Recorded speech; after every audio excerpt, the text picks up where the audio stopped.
Mm-hmm. Mm-hmm.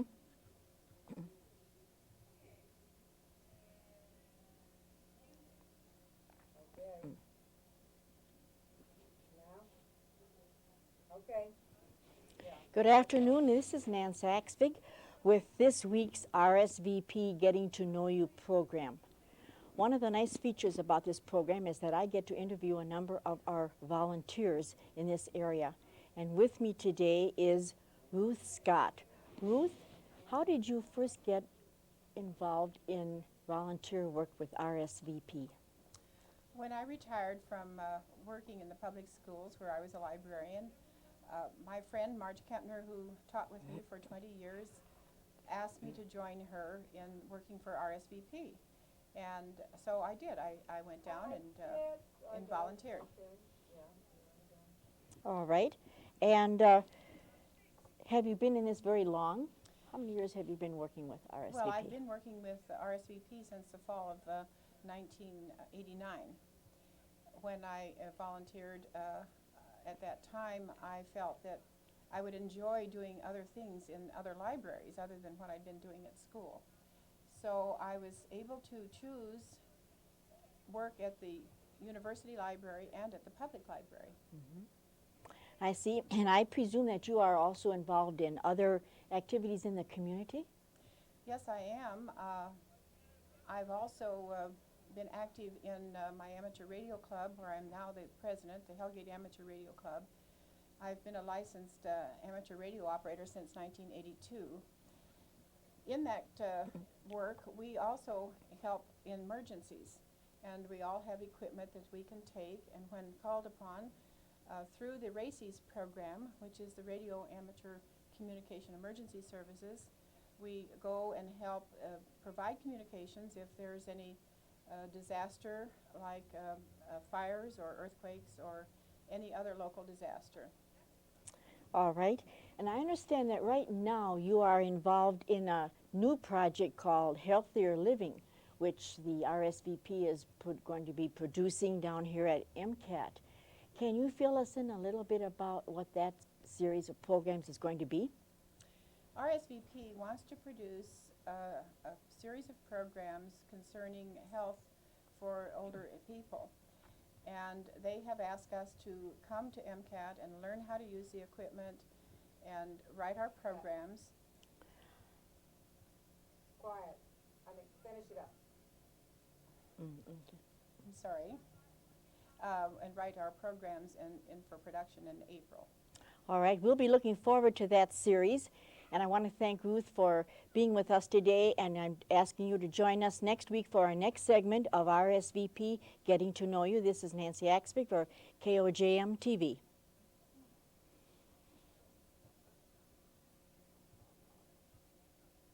Okay, you have to keep talking a little bit. Okay. Oh, keep talking some more.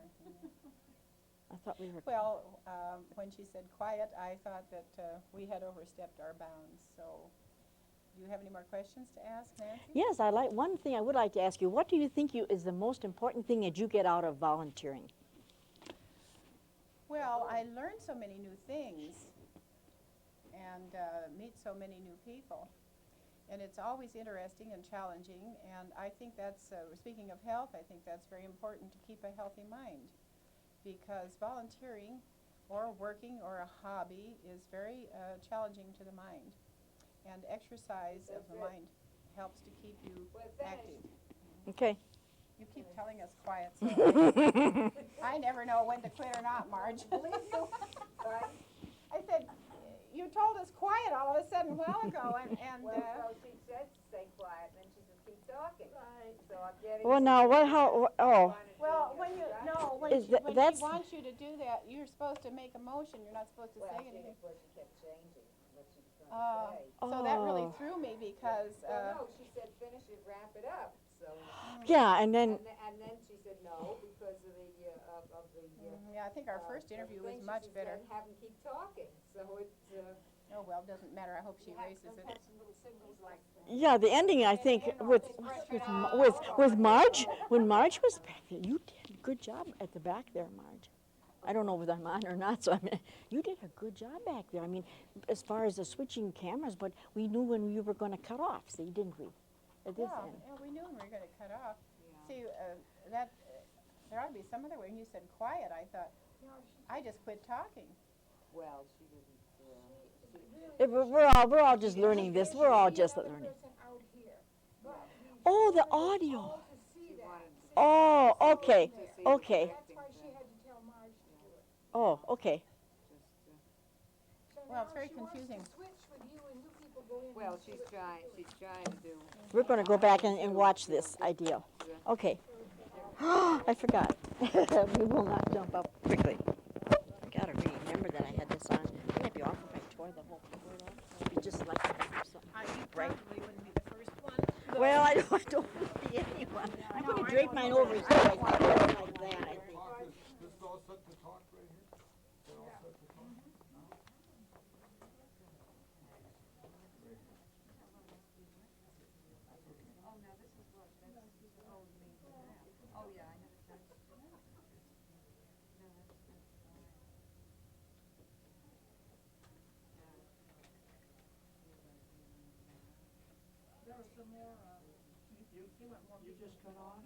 We need some talent up here. We need some talent. Tim, do you want to interview me? He wants to do the switchboard. Well, I can't do it this time, she's gonna do it. Can we get two people though? Quiet. Quiet.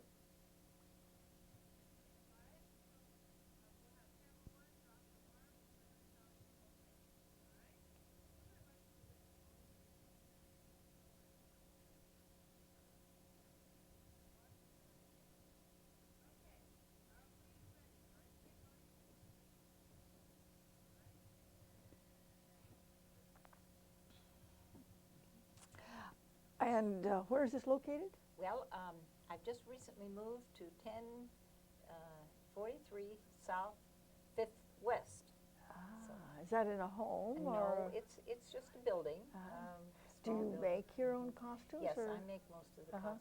Well, then, what's your busy time of the year? Well, especially Halloween and Especially- Christmas. and Christmas? time. In other neighborhoods, they do a lot at New Year's and Easter and things, but they're not so active in Missoula. And at so that. where were you Yeah, before? Where in Colorado. in Colorado? You come from Colorado? And Well, I'm actually from Montana, but I had a shop in Colorado for years. Are you a Montana native? Yes, I was born in Lewistown. In Lewistown. And how do you happen to be in Missoula? Well, my two sisters and a brother live here, and I went to school here and moved away and went around the world and did some other things. And then when your life sort of falls apart, you generally go back home if you can. And I could, and I did. That sounds good. Now, we've had panel discussions in some areas where we've asked the question, why did you move to Missoula? What do you find attractive about retiring in Missoula? Well, So- my main attraction was that I had my family for You had backup here. people Yeah, here, right. my support system. Right. And then you got into volunteering, and you set up your own costume shop. Sounds like you know what you're doing. Yeah, I moved it with me, every little piece. And so, anyway, we want to ask other people to join RSVP, which you would recommend. Surely. Retired Senior Volunteer Program, and you can connect with RSVP through the Missoula Aging Services on Front Street, this 200 block on Front Street, or telephone them, 728-7682. We'll leave the light on for you.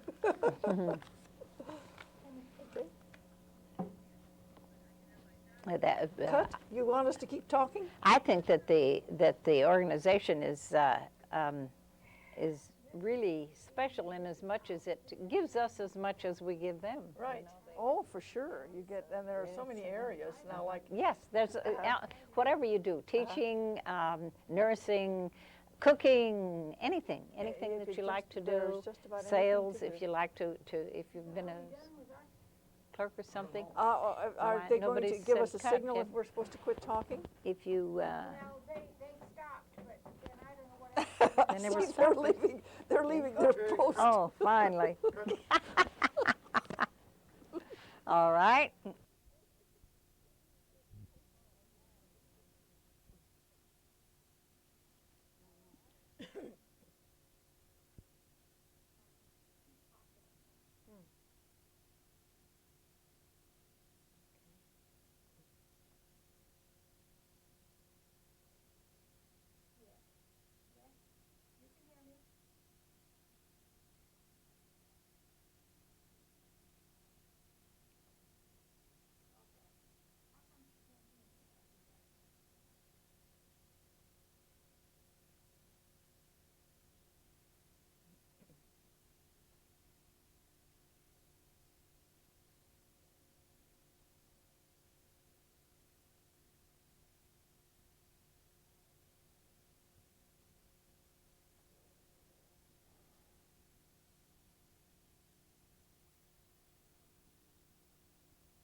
Good afternoon. This is Nancy Axbig with our weekly segment of RSVP's Getting to Know You. One of the real features that is nice about this program is that we get to meet a lot of volunteers. And with me this week is Ruth Scott. Ruth, how did you first get involved in RSVP volunteering? When I retired from School District 1 as a librarian, my friend with whom I had worked for a number of years asked me to join RSVP. Marge Kempner had retired before me and was enjoying working as a volunteer. So she introduced me to the program. I see. And about how long have you been with the program now? I've been with the program almost 3 years. I see. And I presume that you are also involved in other community activities? Yes, I am. I'm involved quite a bit in my own church, work there, and belong to some organizations such as the Hellgate Amateur Radio Club, where I'm president now. And what does that involve with the Amateur Radio Club? Well, the Amateur Radio Club is affiliated with the Federal Communications System, and one of our things that we do is to help in the case of emergencies. Amateur radio operators often are the only ones with communications during a national disaster like an earthquake or any such event as that. And we are called out, and we have our own equipment, and we are called out to provide the communications. I see. And I understand that right now you are involved in the newest project for RSVP, which is called Healthier Living, and that's going to be a series of programs dealing with health issues for the elderly. Are you also actively involved in that now too? Yes, I am. RSVP asked anyone who would care to come to MCAT and be introduced to this new program. We have had several meetings and are learning to use things, the equipment, the cameras, and how to direct. And we hope to write some programs featuring health for older people. I see. Now I have just heard that the first program that will be aired in April will be involving drug abuse and drug interactions as far as the elderly are concerned, and that this one will be aired sometime in April, and we will be looking forward to hearing about that. Overall, what would you say is the most important thing that you get out of volunteering? I think volunteering is a challenge. It keeps you busy, it gets you out of your rocking chair, you learn new things, and with RSVP you have the opportunity to choose the things that you're most interested in. And I think that keeping the mind active is a very healthy thing. Those people that keep their minds active do not grow old. All right, that's a very good point of view, and we thank you for being with us this afternoon. We also invite you all to be with us next week for our next segment of RSVP Getting to Know You. And this is Nancy Axford for KOJM TV.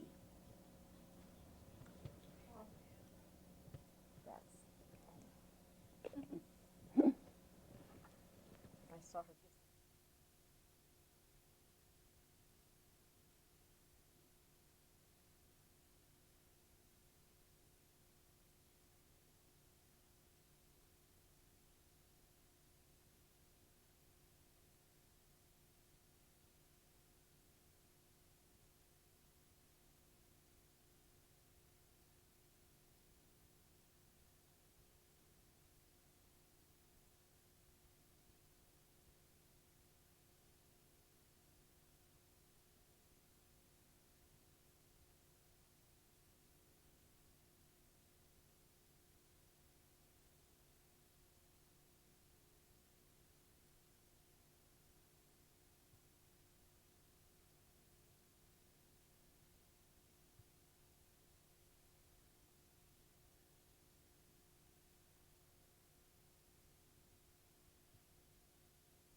This is the Retired Senior Volunteer Program for Healthy Living. I'm not supposed to talk? I'll have that down pat. No. No. This is the Retired Senior Volunteer Program. Hold it. Hold it. How come healthy living doesn't fit in with what I'm doing? Healthy Living?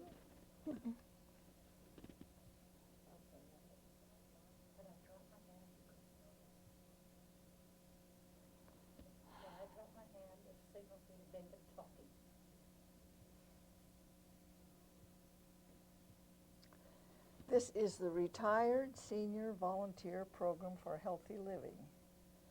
I am Inga Riddle, and I am talking to Irene Mosier about her early life experience. You were born in Rhode Island, right? That's right. Could you tell us a little bit about early life there? Well, I grew up in just an ordinary family, and when I was 5 years old, I had to leave the house, let's say, because I was making too much noise for my ill grandmother to stand, and so they sent me to a private school. And that school was called a dame school. A dame school. Now, Yes. we are not familiar with anything like that in the West. Could you No. tell us? Well, in the East, it was in those days a little bit hard for ladies to get a job outside the home, and so many of them started schools within their home. And so I went to a private school held within somebody's home. The person in charge was Miss Evie Bache, Evelyn Bache, but we all called her Miss Evie. And she and her mother actually had started the school, but she carried on after her mother died. And both of them were direct descendants of Benjamin Franklin, which adds a little bit of historical interest to the little school. Well, there's much more history there, I'm sure, than we're used to around here. So could you tell us a little bit more about it? Well, many famous people went to the school, but at the time I went, Miss Evie was getting a bit old, and so she was down to just having 4 people in her little school. And there were 2 boys and 2 girls, and that's all she had at that time. And then you went on to... Well, I continued through grade school and then on to a high school. And my high school was a little bit unusual, too, because it was a white marble building with bronze trim. And the name was Colt Memorial High School. We were going to ask if Colt. Colt Memorial High School. The famous name Yes, of... the famous name of Colt. You probably in the West are familiar with the Colt automatic pistol. This is the same family. It's the same family. that That was the invented- high school you went And to. this is the high school Could we that I get went to. in close on this? This is the school. Well, They do this on the Tonight Show. We should be able to do this. And then there was also a home that had been made into yes. a museum, you said? Well, there is a home right connected to this, well, right in the next block, which is the very famous home of the Colt family. And it is a very famous home for many reasons. To bring you a little more up to date on it, a famous person that you might know married into this family, Ethel Barrymore. Married into the Colt family. yeah. And she had 3 children, and the last one of her children lived there in the days when I was living there in town. Well, Yes. and then tell us how you got to Montana. Now, that's a long... Well, before I do that, I had something else I wanted to tell you about this very famous place. Some of you are very young, and so you can't go way back to the days of Ethel Barrymore, but you might go back to the days of Robert Redford and Mia Farrow. Well, they performed in a movie called The Great Gatsby, and that was the home. this is supposed to have been Mia Farrow's home, and there's a very famous scene where she and Robert Redford are kissing at the iron gate outside the building. Oh, so now tell us how you got to Montana. Well, I met a soldier back there during World War II, and that's what brought me That's to the what brought West. you to Montana. And then you started to teach in Montana, you said. Well, I had been teaching in Rhode Island Oh, yes, first. that's, you'd been teaching in Rhode Island, and then she taught in, and I thought there was something unique about the way she got her jobs in Montana. She taught, tell me how many years you taught in these several towns? There Well, were 7 years in Deer Lodge. 7 years in Deer Lodge, and where I started as a substitute, but soon got a job. And then my husband's work took him to the little community of Malta on the High Line, and there I fell into another job because they were opening another grade, and so I just got the job. And then you went to Shelby, and there they needed a 4th grade teacher, and so I went and took a 4th grade job. And so far I haven't applied for a job. She had never applied for a teaching job. She always came in somewhere where they asked her to teach, and I think that's remarkable about it. And then she came to Missoula, and you tell us about that. Then you came to Missoula. How many years did you teach in Missoula? I taught the last 19 years in Missoula. In Missoula. Now she's retired. Not really retired because she's working for RSVP program, and so you're just probably as busy as you were before. Yes, I would think so. RSVP welcomes anybody, and we'd like to have you come to contact the aging service. Telephone number is 728-7682. Please do call us. That wasn't the way I thought it was going to be at all. That was good. We wound that down fast, right?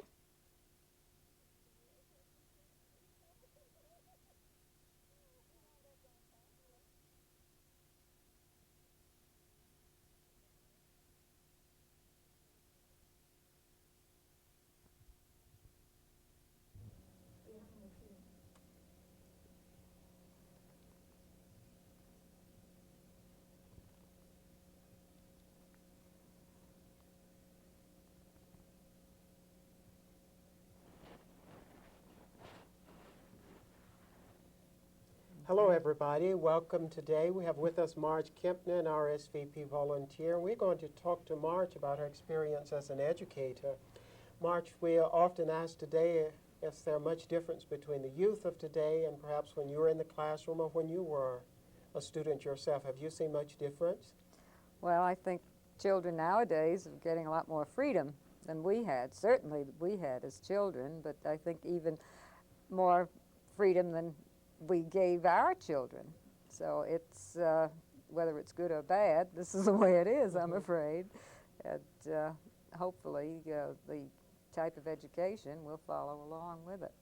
Well, do you think that freedom has enhanced the quality of education, or has the quality of education gone down a bit? Well, I think having taught school for a number of years, I think what is happening is that we're going full circle. I think we're going back to a more rigid type of education insofar as learning a little more about the basics with all the extensions that we now have as far as computers and going further, so that I think children today will be much more educated than we were at the same grade, same age level. Whether it's in the future, who knows, but I think this is what is happening right now. But don't you find it interesting that students are more educated today, yet we have higher incidence of suicide rates among teenagers? Young people seem to be hopeless most of the time. What's happening, do you know? I think maybe they don't have enough, well, I hate to say that they need a good depression. It's an awful thing to say, but I think to a certain extent there are maybe too many choices for them, whereas when we were growing up we didn't have that. I mean, you knew you had to go to school, and then you had to provide for yourself. And children today have so many choices. I think maybe it's confusing for them. Do you think that may stem from the classroom? It seems as if in today's classroom that the teacher is just there. That teacher doesn't have any respect. It seems as if the control in the classroom has been taken from the teacher. Unfortunately, I think maybe that's true as far as family life is concerned, too. that the lack of I don't know if it's discipline, it's or I don't know. That I agree with you, and I'm very unhappy about it. But I just don't know what the answer is. Just Tell me, Marge, did you have the old paddle in your desk? for me or for my, I mean, at school, no. No, as a matter of fact, this was a very sore point. If we had any discipline problems, I would call the parents. I didn't feel it was my responsibility or really my prerogative to discipline a child other than verbally, certainly not physically. Just. But in today's classroom, there seems to be so much violence with the students themselves. You call the parents in, and they come in with the submachine gun. So that's right. They're not there. The children come in with the submachine guns too, as far as that goes. I don't really know. It's what the solution is, or if there is an easy solution. Put it that way. It's not. But do you see some hope for the future? Have you just given up on young people in general? Oh, heaven's sakes, no, no.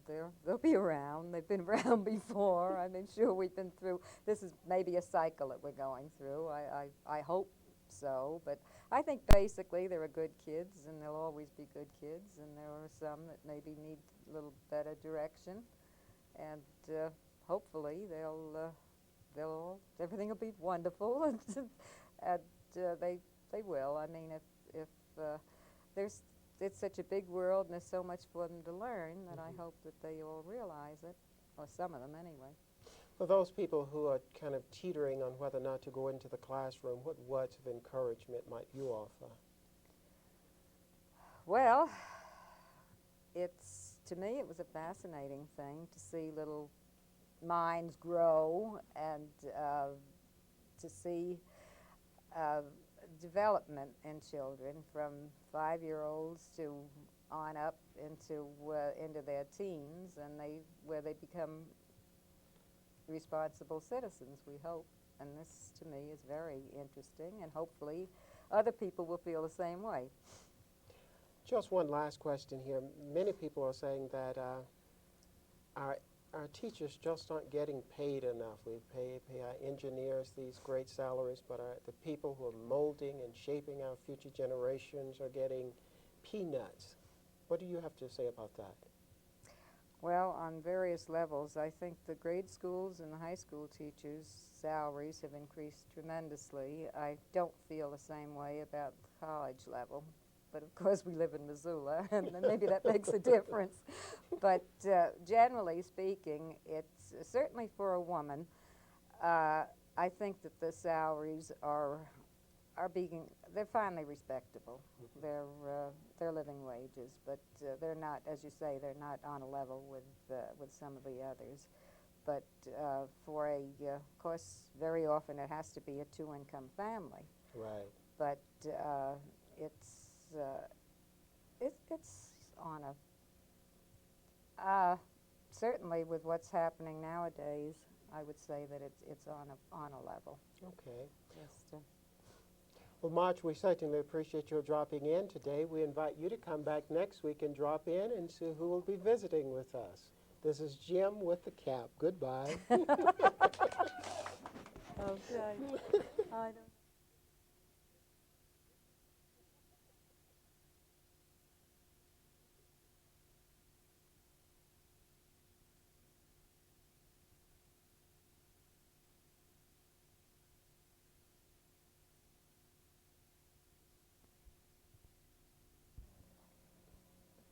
You have to do what they tell you in there.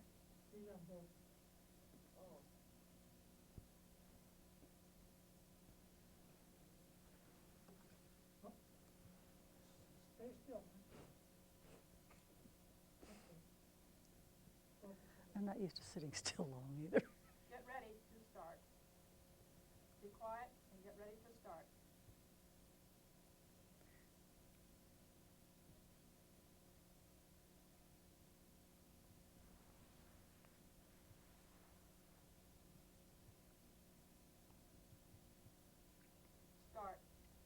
afternoon, ladies and gentlemen.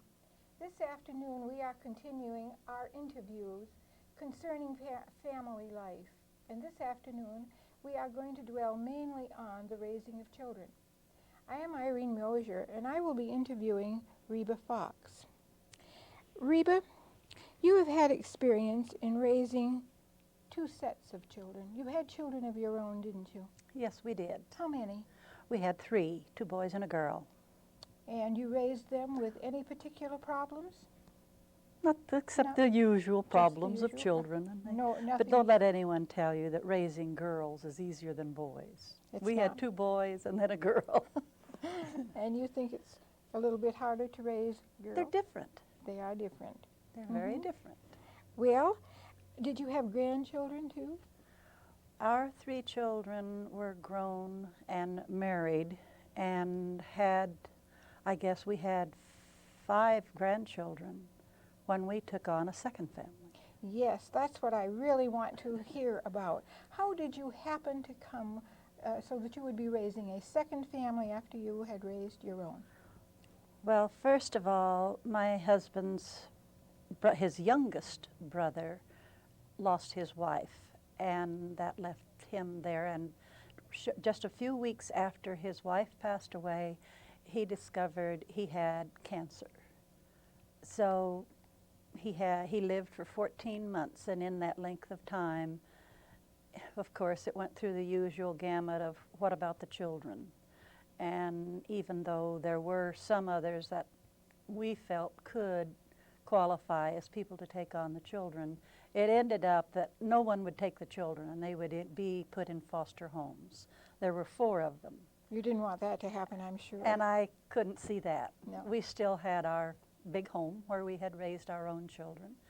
So before his brother Dean passed away, I went to the hospital and told him that the children could have a home with us. We would love and care for them as long as they needed us.